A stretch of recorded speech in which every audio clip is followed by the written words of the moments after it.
ಇದರಲ್ಲಿಂದ West Bengal Orissa ಕಡೆ ಮಳೆ ಆಗ್ತದೆ. ಅದು ಕರ್ನಾಟಕದ ದಲ್ಲಿ ಅಂದ್ರೆ ಅರಬ್ಬಿ ಸಮುದ್ರದಲ್ಲಿ ಯಾವುದೇ ಅಂತ ವೆದರ್ ಸಿಸ್ಟಮ್ಸ್ ಇರೋದಿಲ್ಲ. ಆದರೆ ಗಾಳಿಯ ವೇಗ ಪ್ರತಿ ಗಂಟೆಗೆ 30ರಿಂದ 40 ಕಿಲೋಮೀಟರ್ ಇರುವುದರಿಂದ ಕರಾವಳಿ ಜಿಲ್ಲೆಗಳಲ್ಲಿ ಮತ್ತು ಮಲೆನಾಡಿನ ಜಿಲ್ಲೆಗಳಲ್ಲಿ ಮುಂದಿನ ಒಂದು ವಾರದವರೆಗೆ ವ್ಯಾಪಕವಾಗಿ ಮಳೆಯಾಗುತ್ತಾ. ಉತ್ತರ ಕನ್ನಡ, ಉಡುಪಿ, ದಕ್ಷಿಣ ಕನ್ನಡ ಮತ್ತು ಬೆಳಗಾವಿ, ಶಿವಮೊಗ್ಗ, ಚಿಕ್ಕಮಗಳೂರು ಈ ಜಿಲ್ಲೆಗಳಲ್ಲಿ ಭಾರಿ ಮಳೆಯಾಗುವುದರಿಂದ ಈ ಜಿಲ್ಲೆಗಳಿಗೆ ಯೆಲ್ಲೋ ಅಲರ್ಟ್ ಅನ್ನು ಕೊಡಲಾಗಿದೆ. ಉಳಿದ ಪೂರ್ವ ಜಿಲ್ಲೆಗಳಲ್ಲಿ ಮಳೆ ಪ್ರಮಾಣ ಕಡಿಮೆ ಇರಬಹುದು.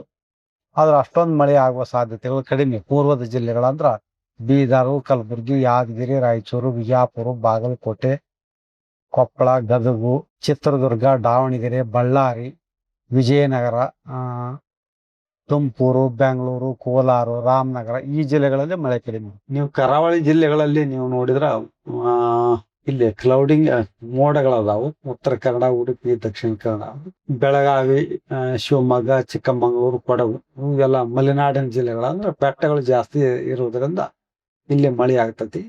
ಕರ್ನಾಟಕದ ಪೂರ್ವ ಜಿಲ್ಲೆಗಳಲ್ಲಿ ಅತಿ ಮಳೆ ಕಡಿಮೆ ಇರ್ತತಿ.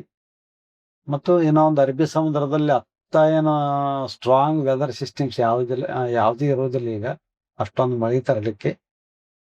ಮುಂದಿನ ಒಂದು ವಾರದವರೆಗೆ ಕರ್ನಾಟಕದ ಪೂರ್ವ ಜಿಲ್ಲೆಗಳಲ್ಲಿ ಮಳೆ ಕಡಿಮೆ ಇರ್ತೈತಿ ಮತ್ತು ಪಶ್ಚಿಮ ಜಿಲ್ಲೆಗಳಲ್ಲಿ ಸ್ವಲ್ಪ ಮಳೆ ಇರಬಹುದು ಅಷ್ಟ. ಆದ್ರೂ ಇದು ಮಳೆ ಕೊರತೆ ಮುಂದುವರಿಯುವ ಹೆಚ್ಚಿನ ಸಾಧ್ಯತೆಗಳು ಅದಾವ.